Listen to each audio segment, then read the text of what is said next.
Нашему театру 85. В юбилейный год города Салаватский государственный башкирский драматический театр открыл также юбилейный 85-й сезон. История одного из старейших театров республики известна своей парадоксальностью. В 1933 году завоевавший популярность среди населения самый обычный драм-кружок при Карамалинском районном клубе впоследствии стал профессиональным, а Ургазинским – колхозно-совхозным. И только в 1956 году труппа артистов во главе с легендарным Ибрагимом Ахмеровым переехала в Салават. И потому наш театр старше города на 1,5 десятка лет. Целая плеяда именитых режиссеров, артистов, звездных семейных пар связали свою судьбу с нашим театром. Салаватская сцена стала почти родной для известнейших драматургов Туфана Минуллина, Нажиба Асанбаева, Флорида Булякова и других. Настоящим откровением для зрителя становились постановки Вазиха Сайфуллина, Гульдары Ильясовой, Анвара Нурмухаметова, Кима Надыршина, Олега Ханова. Наш театр – живой организм. Как и любой другой творческий коллектив, переживает периоды спада и подъема. И как бы то ни было, каждый член большой дружной семьи убежден в значимости своей службы, актуальности актерского искусства, заложенного славными традициями предшественников. Салаватский государственный башкирский драматический театр открывает свой 85-й юбилейный сезон. И сегодня об этом и только об этом мысли вслух достойных представителей Салаватского государственного башкирского драматического театра.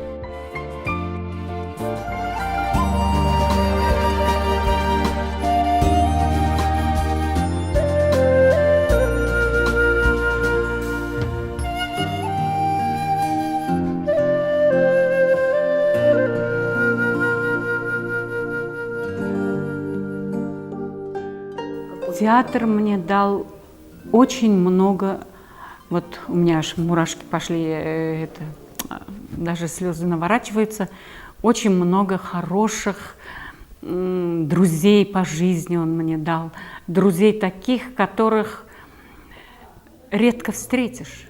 Просто мне очень повезло. И эти друзья, они были непростые люди. Но я никогда не кичилась тем, что вот моим другом был Нажиб Асанбаев, там, Туфан Минуллин. Очень-очень близкие были у нас отношения. Вот Мустафа Ягайменен теплые отношения. Я Салавата ставила спектакль, он такие теплые отзывы оставил в своем дневнике. Это было Дельмара, «Дальше тишина» назывался. А перевел его на башкирский язык сам Вазих Кашапыч, и назывался спектакль «Бірге булырға юқсара». Там тоже был очень интересный момент. Раиса Гарифовна, естественно, она за главную роль матери должна была играть. А мы никак не могли подобрать для нее партнера, который играл ее мужа. И вот прошло где-то, наверное, с неделю после начала репетиции, и меня осенило. Я говорю: Вазих Кашапыч, уважаемый, давайте вы сами сыграйте. Он несколько так опешил, говорит: нет, ты что, у меня уже давно нет опыта, хотя я заканчивал актерский, потом режиссерский, у меня нет опыта уже игры. Я говорю: нет, вы знаете, вот это будет очень удачная для вас роль, тем более вы с Раисой Гарифовной всю жизнь прожили вместе, и это непременно отразится на роли и на самом спектакле. Но они долго разговаривали с Раисой Гарифовной, и на другой день он пришел и дал согласие. И, в общем, мы начали репетировать, и получился замечательный тандем. И этот спектакль записан сегодня и является просто одной из ярких страниц и в моей биографии творческой. И я думаю, также и актеров, кто участвовал в этом спектакле, ну и в самой биографии Салаватского театра. Театр готовил кадров, как говорится, в столицу. Там и раньше работали, например, актеры мы были такие выдающиеся деятели культуры, драматург, писатель Азхат Мирзагетов, режиссер Вазех Сайфуллин, Абдулла Гилязов, Шамил Рахматуллин. Они все наши актеры были в 50-х, 60-х годах. Почти все драматурги, когда пишут новые пьесы, приходили к нам. Тоже вот Нажиб Асамбаев, вот Азхат Мирзагетов тоже, Фарид Богданов. Все писатели первым, они свои пьесы приходили к нам. Мощный театр, земной театр. И такие актеры. Иршат Абыйблян, Зульфир апай, Римгалич, Фаузи апа, да. Зяки апа. Правда, в то время уже Ибрагим агай не было. Он уже был. Он директором работал. Он директором, он создатель. Он и перевез театр сюда, в Салават, из Аургазинского. А когда вот начали работать вот мы, совсем же молодые, 20-летние, вот с нами вместе Гульшат Ибрагимовна, сейчас уже корифей театра, она мама как самая старшая, наверное, уже среди актрис осталась. А тогда вот эти Гази апа Насырова, Зяки апа Ахмерова, Минагаян Мусарафовна, им всего было по 40 лет. Они такие красивые, такие яркие и такие образы создавали. Это было одно наслаждение на них смотреть. И вот сам по себе уже заходишь Забыла с ними Флюра вместе. Хабибуллина, Риф Музагитов. Да, семейная они пара. семейные пары тоже, Рифабылар. А Рифабы, он у нас шутник. Он все время шутил с молодыми. И всегда говорил: слушайте меня, если будете слушаться меня, вы будете хорошими. Заки апа, Гази апа, Мунира апа, Финзира Халиловна. Вот они вот как нас, детей своих, вот так вот только ходили. Не бойтесь, вот так, идите вот отсюда, тихо. Вы можете еще как больше. Вот они вот так одобряли и подбадривали нас. Такие были хорошие. Ну вот мне вот сейчас их не хватает.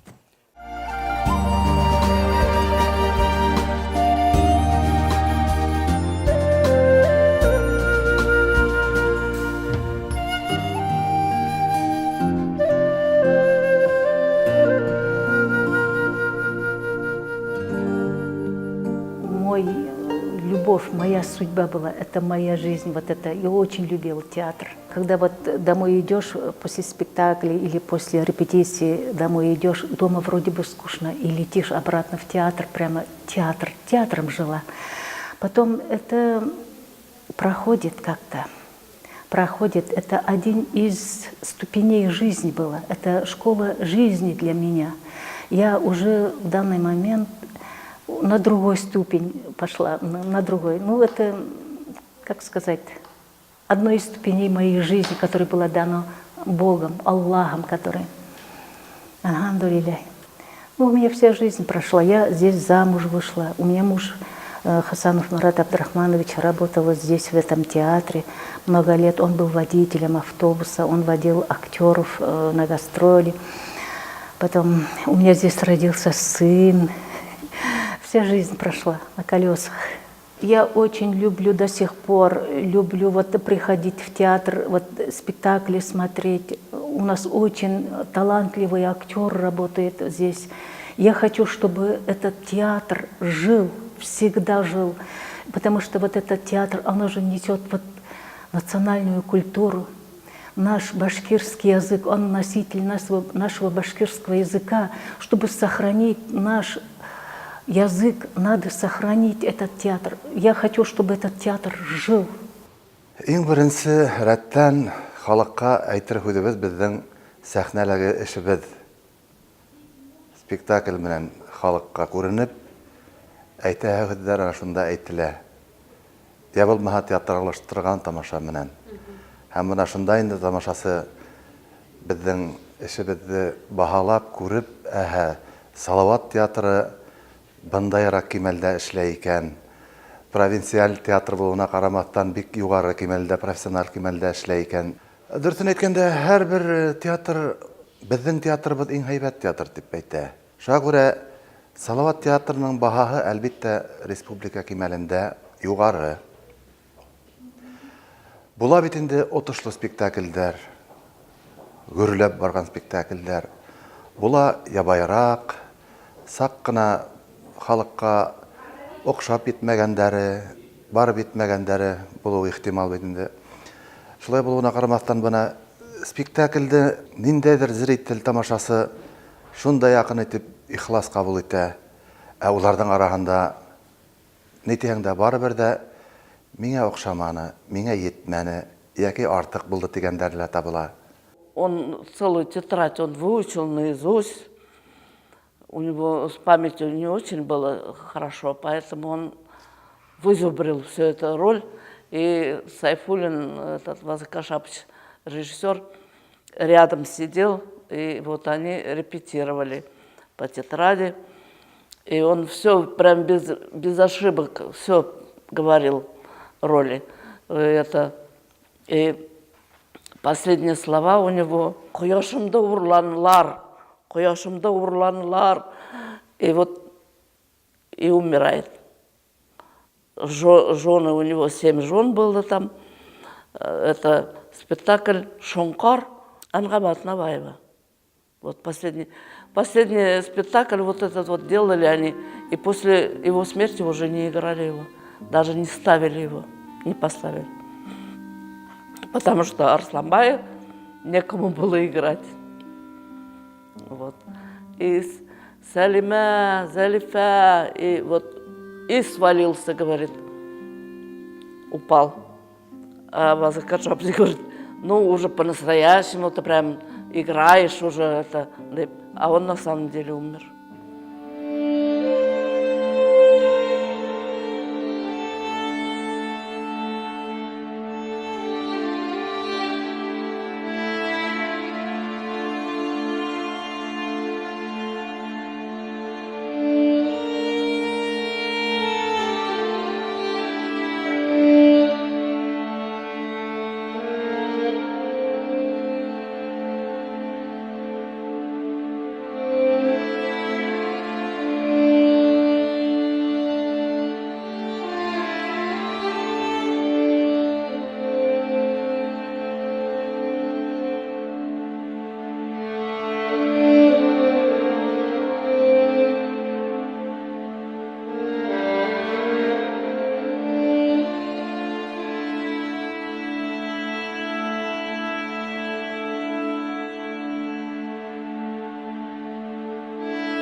Аплодисменты тоже разные бывают.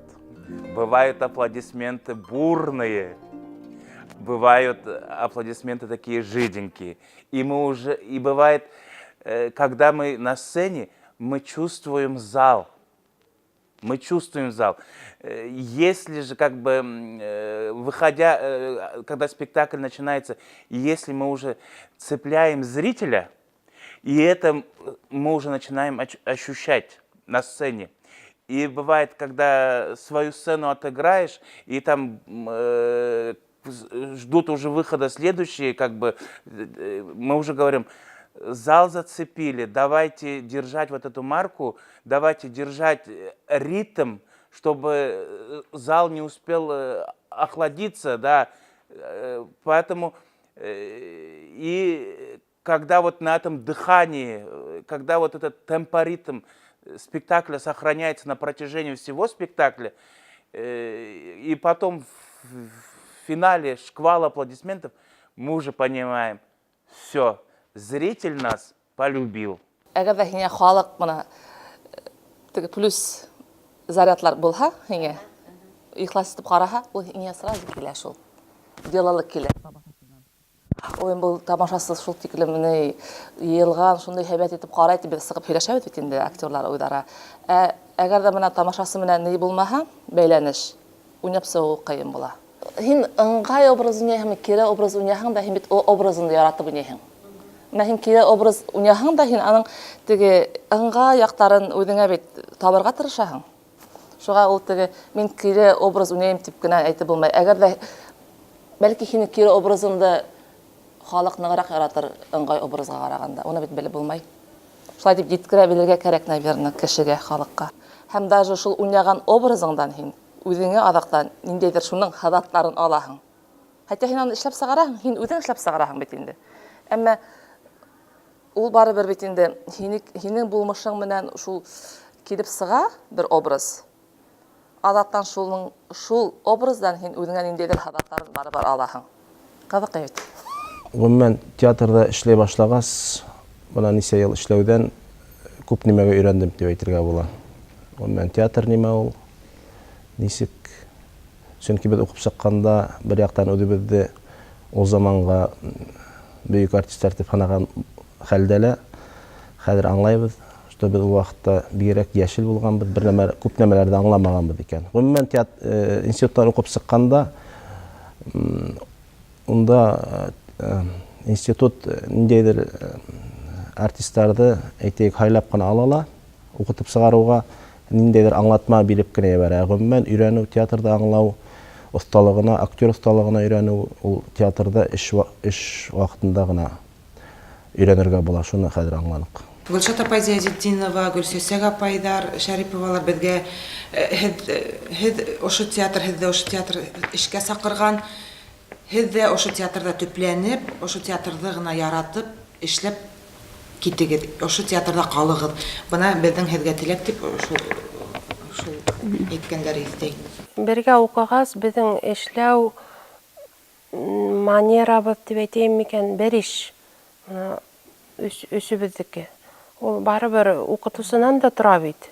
Мына педагогтан, нидә, сәнгать институтында укыткан педагогтан.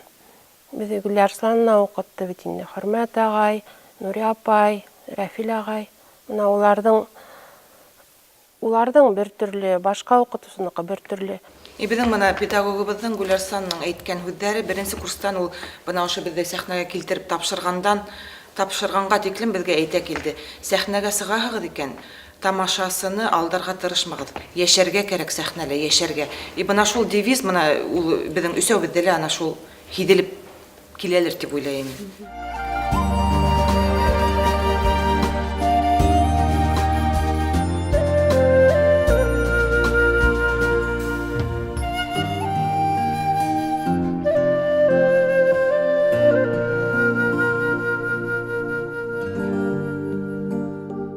В 3 годика еще я помню себя дома, я смотрела вот спектакли башкирские, на башкирском языке именно. Так вот села, вот так смотрела дома. Я до сих пор помню вот это вот. Я как бы с маленьких лет росла на сцене, и как бы моя мечта была стать актрисой. Но мои родители, конечно, хотели, чтобы я была учителем начальных классов. Я, конечно, после 9 класса еще поступила в педагогический колледж, но я не отучилась, пошла в актрису. У меня есть роли, и слава богу, я рада. От этого я удовольствие получаю. Я очень рада, что я здесь работаю. Слава богу, у меня есть роли, хоть маленькие, но все равно есть. Надо расти, надо учиться, работать. Алла берсам. Да, есть трудности, но вот эти хорошие моменты, эти трудности покрывают. Я поэтому не скажу, что это очень тяжелый труд. Это труд для нашей души. Тяжелый труд. Тяжелый труд. Еще ведь не от тебя только зависит. Зависишь от режиссера ведь. Какой режиссер, какой еще режиссер, какой человек, от этого тоже зависит. Потом от партнеров тоже зависишь. А Ну, самое главное, это от самого себя зависит все. Тяжелый труд, но любимый труд. Любишь эту жизнь и стараешься. С театром, конечно, живем мы, но у нас еще параллельно своя еще жизнь творческая. Я пою, он музыкант.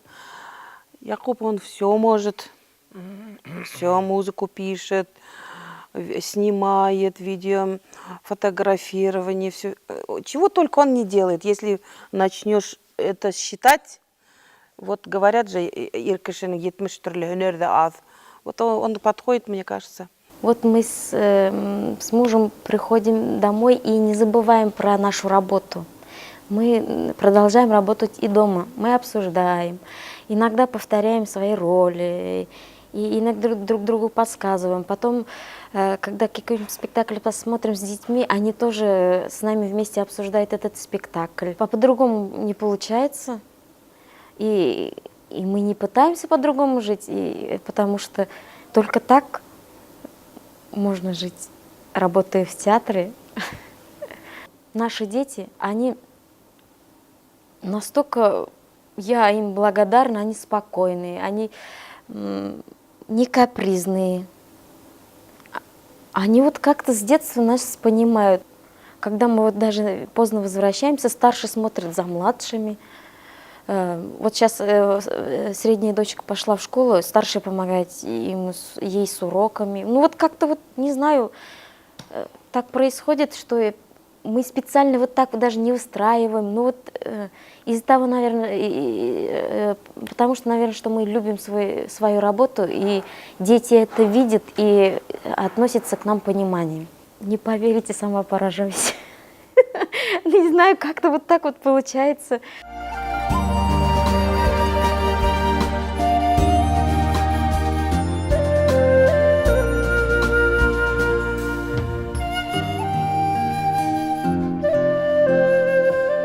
Звонили люди, сказали, нужен шкаф какой-то там, ну, старинный или они, ну, не антикварный, я уж не помню, как они его назвали.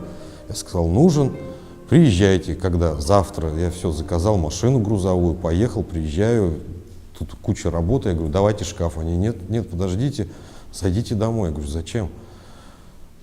Зашел, за стол сядьте. Да елки-палки, я не понимаю, что происходит. Там сидит старик. Оказывается, ну, две дочери решили почистить квартиру и выкинуть этот шкаф. Старик просто начал в истерике, он уже, ну, не совсем в себе, но он практически плакал. Не выкидывайте, они не могут его выкинуть, но он мешает.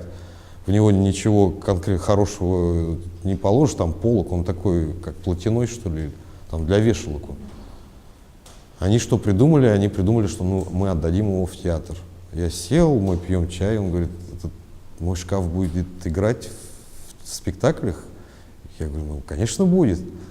Но мы привезли, он хороший, но как-то, ну, не случилось его куда-то вставить. Он стоял там за кулисами почти 7 или сколько лет. Вот сегодня у него премьера у этого шкафа. Мы, правда, ну, сняли стенки, вставили туда стекла. Полочки сделали, медикаменты поставили, выкрасили его. Я обычно говорю так, ну, так преувеличивая свою значимость, я говорю, кроме актеров и звуков, все мое, это все я сделал. Ну, один раз мы в Стерлитамак поехали. Стерлитамак, вроде бы 2 шага. У нас 2 сундука осталось обувь. Тут прямо все загрузили, поехали. Но за сундуков-то я вроде бы отвечаю, но я же их не гружу. Это как бы декораторы грузят. Ой, перед спектаклем почти, ну, приехали, посмотрели, там же надо готовить. То есть у нас нет обуви. Столько обувь, быстренько организовали легкую машину, грузовой взяли. И тут же как... Поехали, открыли сундуки, просто в мешки положили, загрузили и обратно поехали. Ну, успели все-таки, успели. Ой, а могли бы за это вообще не знаю как наказать. Слава Богу, ничего не наказали за это. Очень весело работали. Забывать невозможно.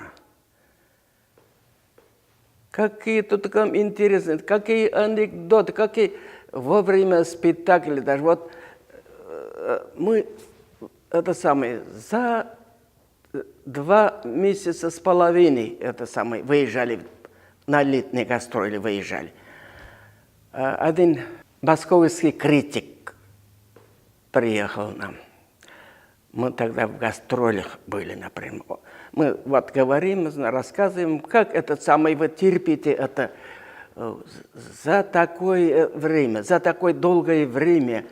Это один спектакль 2,5 месяца играете. Однообразие. Как это вы терпите? Говорит. Ну, этот самый. Он удивился, что мы за такое долгое время играли этот спектакль. Спектакль. Одного спектакля сколько можно крутить, как пластинка, например. Вот. Он удивлялся, вот этот критик. Как это мы играем, этот спектакль, даже режиссер удивляется, как же, это же не так ставил этот спектакль. Некоторые так удивляются. Меняется этот спектакль.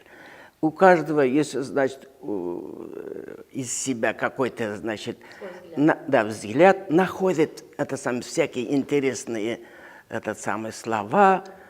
Вот этот спектакль совсем другой становится.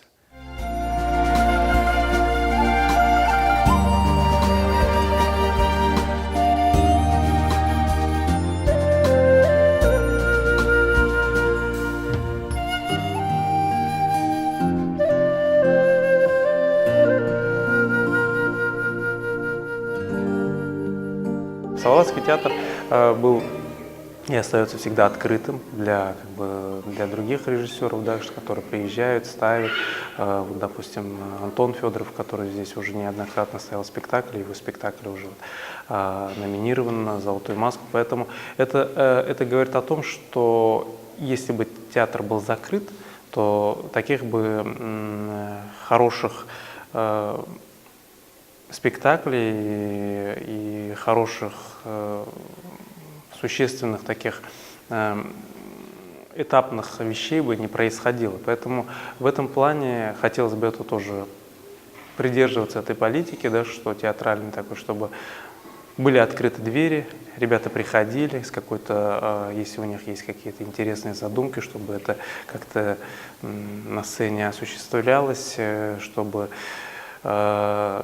проблема, то, что вот в театр молодежь мало ходит, да, это не только в Салаватском театре, это вообще очень много где, особенно в национальных театрах, это везде присутствует, и это бы тоже хотелось бы как-то в этом направлении поработать, чтобы попробовать, чтобы именно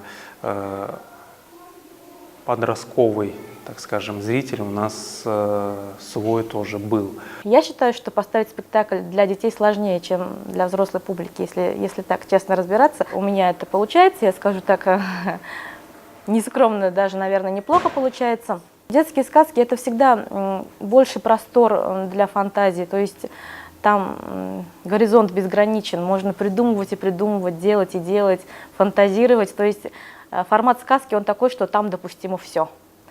То есть во взрослом спектакле ты себе не можешь, допустим, позволить то, что ты можешь позволить сделать в детской сказке, в детском спектакле. И в этом своя прелесть, потому что работаешь с детским материалом. Чтобы работать с детским материалом, самой тоже нужно быть немножечко ребенком, на мир глазами детей смотреть, придумывать что-то. То есть чувствовать себя ребенком тоже необходимо. И я очень люблю работать со сказками. Наверное, это дело не брошу. Например, вот на первые гастроли вот мы поехали в Бурзянский район. Там надо мной все смеялись. Начинаю раньше все готовиться, там волосы, там заплетаю волосы, там волнуюсь, все такое. И готовлю заранее. Но я не думала, что это может, чересчур для них казалось. А сейчас более спокойно себя ведешь. Приезжаешь, готовишься, как обычно, выходишь на сцену и играешь. У меня вот было, допустим, в первом спектакле на премьере просто чисто просто перегорел. То есть так настраивался на спектакль. вышел на сцену и абсолютно пустой. То есть внутри ничего нет, глаза вот такие, что делать? Кошмар, катастрофа, помогите. И, ну, по ходу уже спектакля уже начинаешь. И потом уже думаешь, ага, не стоит так сильно настраиваться на спектакль, потому что может случиться вот такая вот штука. Коллектив очень такой хороший. Когда вот мы пришли после учебы работать, нас очень хорошо приняли и как бы направляли, вот, помогали профессионалы, специалисты, актеры, которые работают и на сегодняшний день нас направляли, как-то вот учили, наставляли. И вот спустя какое-то время тоже набрались какого-то опыта. Ну, с другой стороны, если полюбишь этот коллектив, тебе отсюда не захочешь. А коллектив у нас очень дружный, и как-то у нас все по-семейному, как-то вот все очень дружно, и как-то вот все очень близко, мы общаемся. Семейные стали, новые роли уже как бы постарели, повзрослели, уже ум поменялся. Есть, конечно, я даже хочу сказать, что, наверное, учитель, может быть, который именно помог мне раскрыться именно по актерскому, это Антон Федоров. Просто я помню, как мы оставались индивидуально, он работал со мной. Мы мучились над этим Курбангали, который... И у меня было вот уже последние ночи вот перед уже премьерой, ближе к премьере. То есть это было резко. Было такое желание, может быть, даже вообще уйти от актерского. Вот. Но, сомнения были? Да, были сомнения. Это было очень тяжело. Вот. Но все-таки Антон помог в этом мне очень сильно при том, поэтому я очень благодарен ему. Громко будет сказано, можно сказать, что он учитель мой. Смотря какой режиссер еще это. Допустим, с кем-то хорошо, какого-то режиссера ты сразу понимаешь, кого-то, ну, не знаю, ну, сложновато понять, трудно, бывает. Репетиция идет, интересные вещи появляются вот во время репетиции. Иногда не получается, да, там психуешь, там думаешь, так, ну что ж такое-то.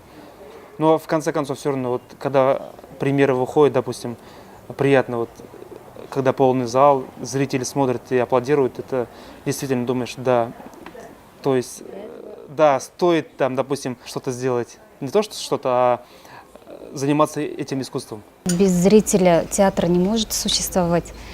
Ну, мне кажется, и в каждом театре обязательно должна быть и классика, и комедия. Ну, конечно, сейчас не очень это удается, как бы.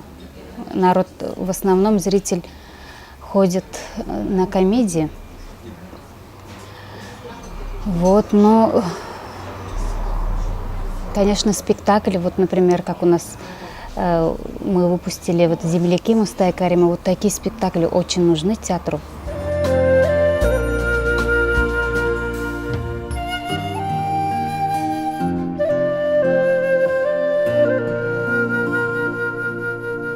По творческой части, да, то есть, ну, основные решения все равно ложатся на режиссера, на управляющего творческим коллективом, да, и как бы я, во-первых, слушаю их пожелания, то есть как они, что они рассуждают. И моя задача как бы потянем, не потянем, есть время, нету времени, есть возможности, нету возможностей. Приняв решение, что, допустим, на следующий год у нас будут такие постановки, дальше я уже стараюсь не вмешиваться вот в сам творческий процесс, то есть я никогда не спускаюсь, я не смотрю, как проходят репетиции, то есть я спектакли вижу, вот, ну я вижу отрывки, да, репетиции, но я не вмешиваюсь в эти репетиции. То есть день премьеры, да, то есть обязательно я уже как бы принимаю результат работы. То есть состоялась премьера, я вижу реакцию зрителей и тем самым оцениваю как бы, да, уже результат творческой работы. Вам это нравится? Ну, конечно, да. Наверное, нет в республике сцены, где бы не ступала нога салаватского актера. Дорог, по которым не бороздила сначала гужевая повозка, затем грузовик, потом автобус с декорациями, костюмами и самими носителями культуры и искусства. Колесный театр наконец обрел свой дом, родную сцену, настоящие гримерные, цеха и спецпомещения. И вот он, 85-й сезон. Салаватский театр жив. Пройдя через многие испытания, тернистый путь становления, хоть сегодня и переживает процесс возрождения, обновления, он идет по новому витку в развитии. Был и остается самобытным, активным и одним из лучших театров Башкортостана. Зритель чувствует наш театр, знает его и понимает, а значит, безусловно, любит.